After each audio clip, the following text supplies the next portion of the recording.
Along the coast road just south of Cape Town, a troop of baboons takes up a fine vantage point. They're sitting on the sign for Smitswinkel Bay, but this is not the Smits troop. This is the ultimate insult to the resident baboons. This is the Plateau troop, and they are trespassing on the Smits family turf.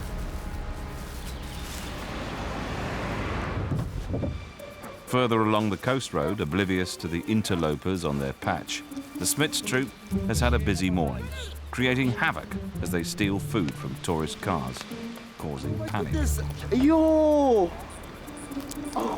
and hilarity. Jimmy the gangster seems to have been accepted by the troop, but there's one member of the clan that's keeping a close eye on him. Jimmy is big enough to represent a threat to Fred's position as alpha male. For the time being, though, Fred tolerates Jimmy's presence. He knows he could be useful in a fight to protect his precious babies. But there can only be one alpha male.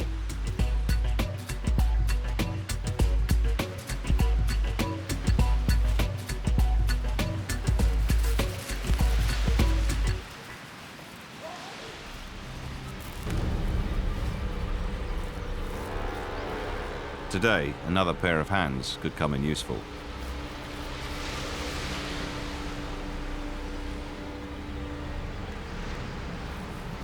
The Plateau troop is heading their way.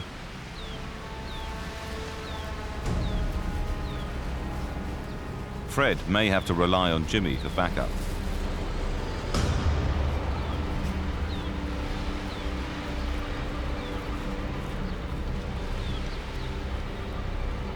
But so far, he hasn't noticed the invasion. He's far too interested in sneaking into cars that tourists have forgotten to lock behind them.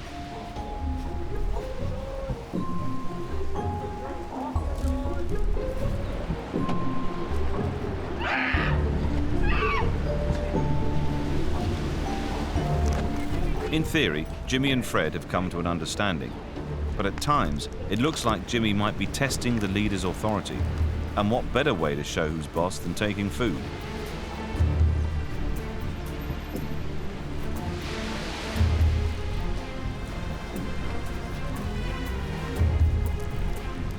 He lunges at Fred, trying to steal his fruit salad. Fred suddenly loses control. He doesn't like to be challenged and lashes out at a baboon monitor whose job it is to keep the peace. This is the sort of unprovoked behavior that could get Fred into a lot of trouble, even if it was Jimmy that started it. He's been hurt in the scuffle, but this is no time to be nursing wounds. The Plateau gang has arrived.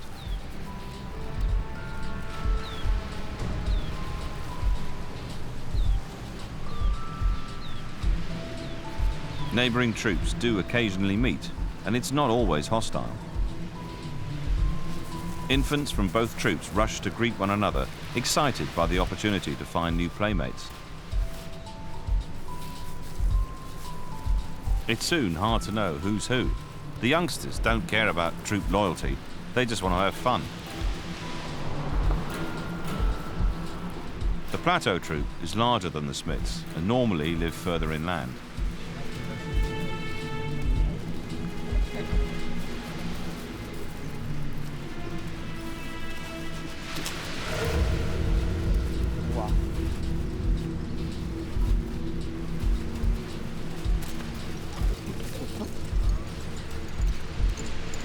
But not everyone's enjoying the party. This is TK1, leader of the Plateau troop. He's one of the biggest baboons on the Cape. If TK1 is here to cause trouble, will Fred be able to count on Jimmy's support?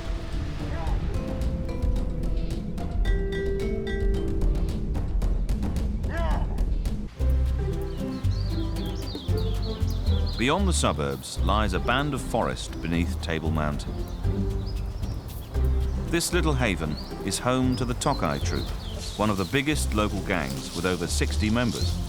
The trees offer a great playground for many youngsters.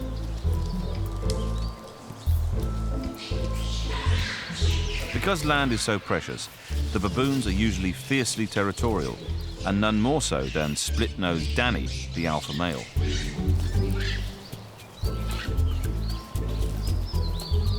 But despite his fearsome reputation, he seems to be tolerating the new arrival, Clint, a young male that was kicked out of a neighbouring troop and is looking for a new home. Limping Whitey and Grandma Rat have always lived here. Females stay with their families for life. For that reason, the young males have to leave home to avoid inbreeding with their relatives.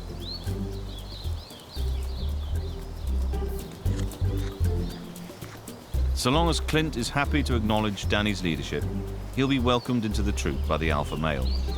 In the long term, the troop needs fresh new genes. And Clint's starting to turn heads. Well, he is a handsome chap.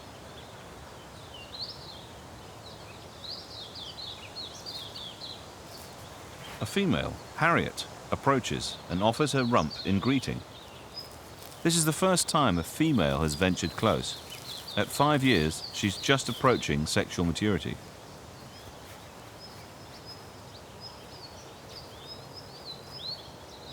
She's eager to groom the young male.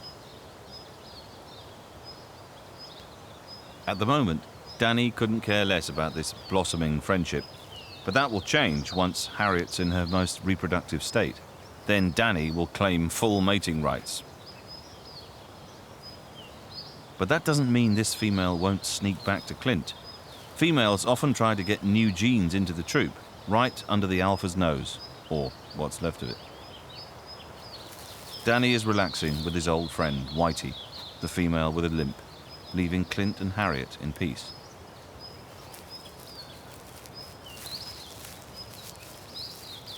Clint's first girlfriend, a sign that he's finally being accepted as part of the troop.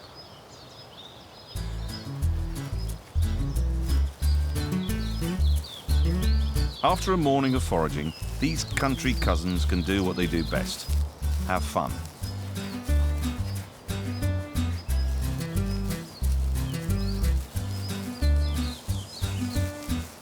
A few houses are hidden away in the Tokai woods, and they make the perfect recreation sites.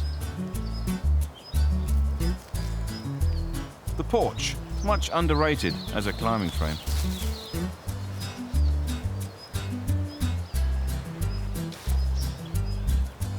And this venue comes complete with a swimming pool, and we all know how much the Tokai love a dip.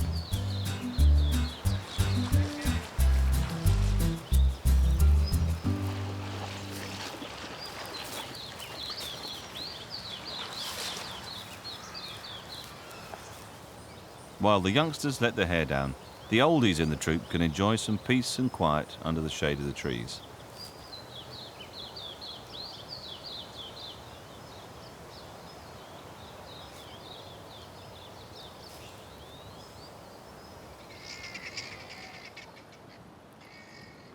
"10 kilometers from the forest, in the urban jungle, the tower block flats of the naval base are surprisingly quiet. The Dama gang were up early this morning. Week after week, these baboons pick their way through the never-ending supply of rubbish laid out across the town. But garbage can get a bit repetitive. Ellie, the three-legged female, picks through the remains, but the odd scrap hardly constitutes a breakfast. So alpha male Gundi leads them in search of a more substantial main course.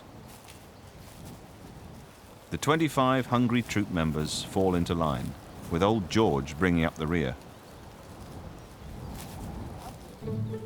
Though people can be pretty careless about leaving their rubbish outside, the baboons know that there are even more rewards to be had inside people's homes and gardens. The troop skulks around the town, their keen eyes scoping for snack-based opportunities.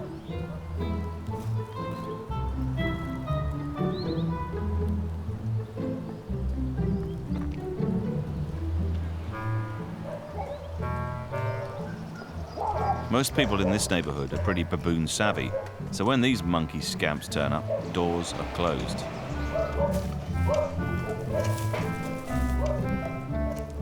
But despite best efforts, we all sometimes forget to lock a door or shut a window. Gundi and the other gang members have amazing eyesight and keen senses. They don't miss a trick.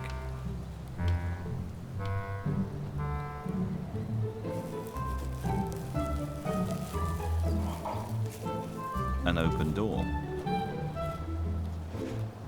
Tired of trash, the troop can finally cut out the middleman. This food hasn't even been unwrapped.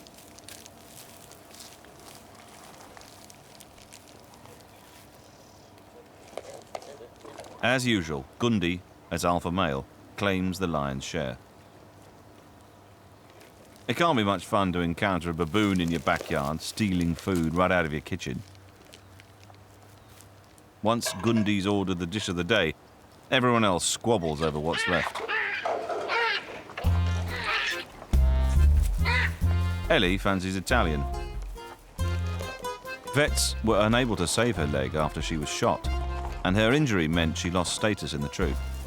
But she's fought her way back to the top, so after Gundi, she can take what she likes.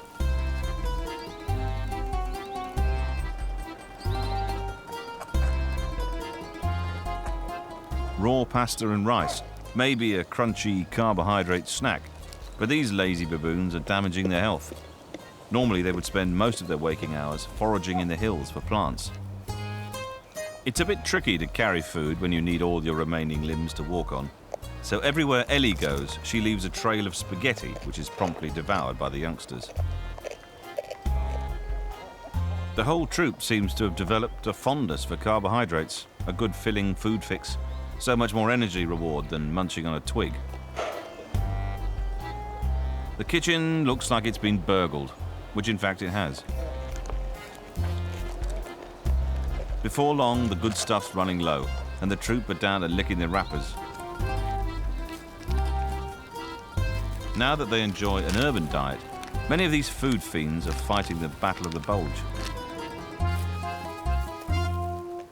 When their own loot runs out, these hungry hopefuls start to hang out with Gundi, but he's not into sharing.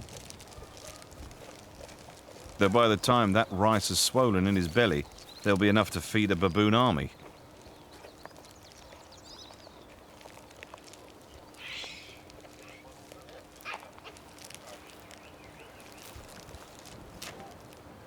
Not a moment too soon for the locals. The baboon monitors arrive.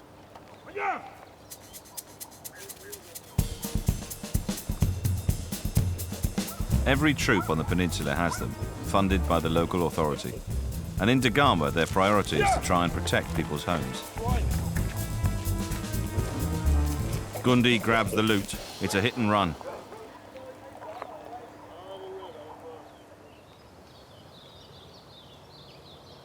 In the heat of the afternoon, the Tokai troop are heading deep into the forest for a bit of R&R. Streams run through the trees. It's the perfect excuse to go paddling.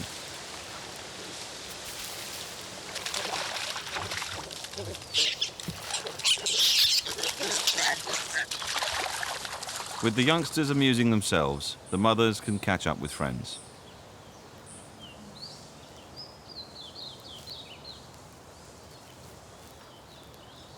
Female baboons face a lot of stress. Often when new males come into the troop, it leads to fighting. Sometimes babies are even killed during male takeovers. And in baboon society, males often take out their frustrations on the females. Luckily, some quality grooming time with friends will help them to de-stress and relax. Females are the heart of the troop. They were born here and will stay with the family for life. They provide stability and wisdom, which will be passed on from one generation to the next.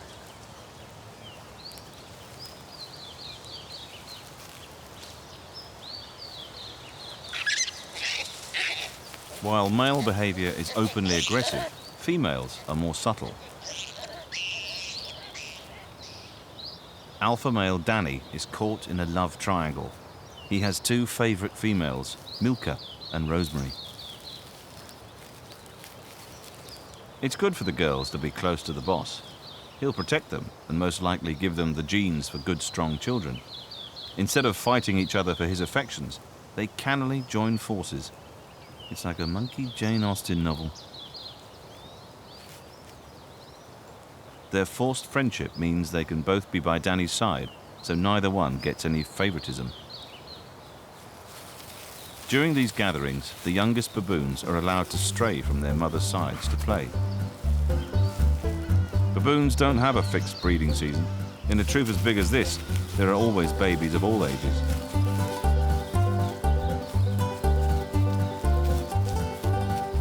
While Princess has the youngest baby and keeps the little one close to her body, other mothers are trying to discourage close contact, hoping to wean their babies off milk.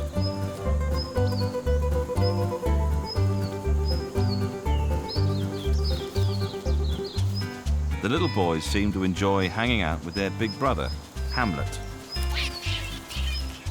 Though sometimes big playmates can get a bit heavy-handed, Hamlet's only a couple of years old and still has a lot of growing up to do, but already he's showing the moody traits of male baboons.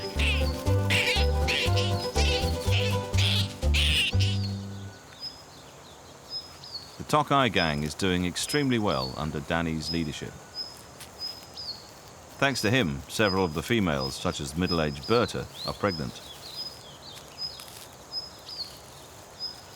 As their bellies swell, they become less mobile, though this doesn't stop them from climbing trees.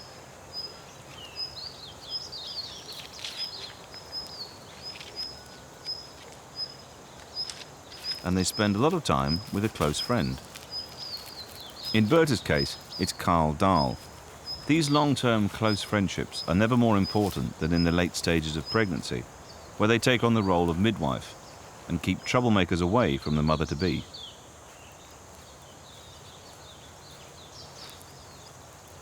A subtle glance from Karl Dahl tells curious Manny to give them a wider berth.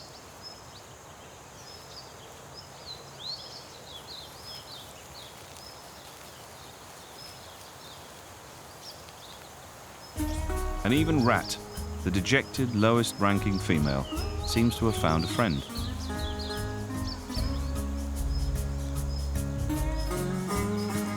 Though she's higher ranking, limping Whitey has extended the hand of kindness and grooms the old female's thinning hair. Baboons groom to help rid one another's fur of parasites, but it also plays a social role, calming the troop down and building relationships. The grooming is a rare treat for Rat. Her face says it all.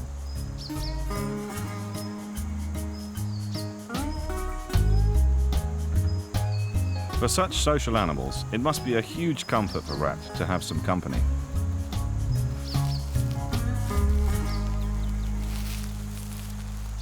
It's siesta time in the Tokai troop. These baboons know how to relax.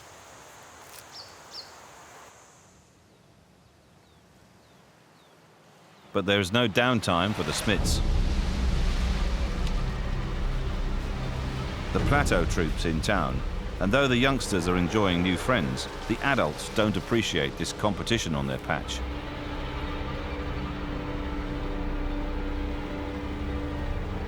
TK1, the opposition leader, might be a problem for Fred. The youngsters continue to play, and the females seem oblivious to the tension growing between the males.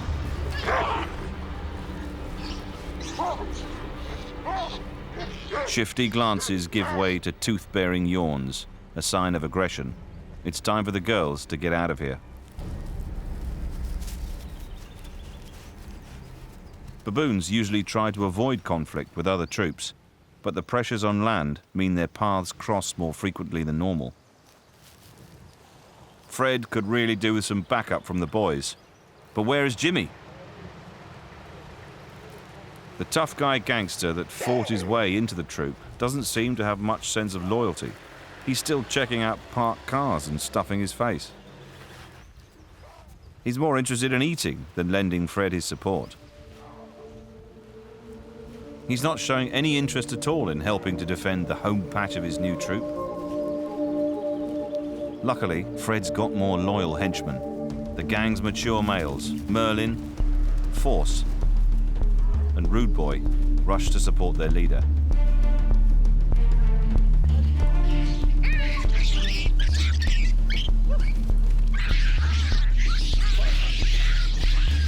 There's a lot of noise, but TK1's bark is worse than his bite. He's big, but he's outnumbered.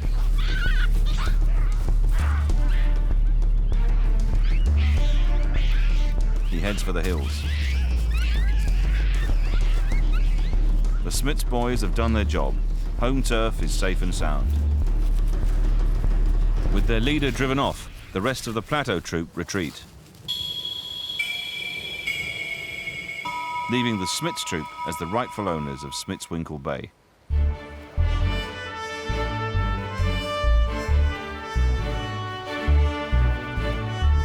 Victorious, Fred rounds up his family and escorts them up the cliffs to the safety of their roost.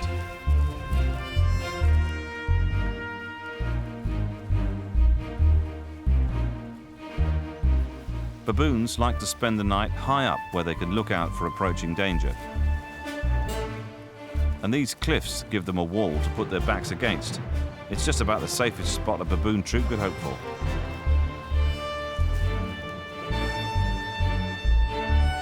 With a road providing an endless stream of food-bearing tourists, the Smits patch is well worth defending. It's time for the Smits troop to settle down for the night.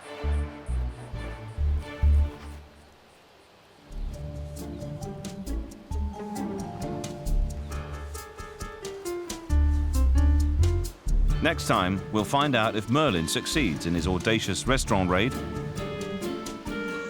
and join the Tokai as they welcome some new arrivals.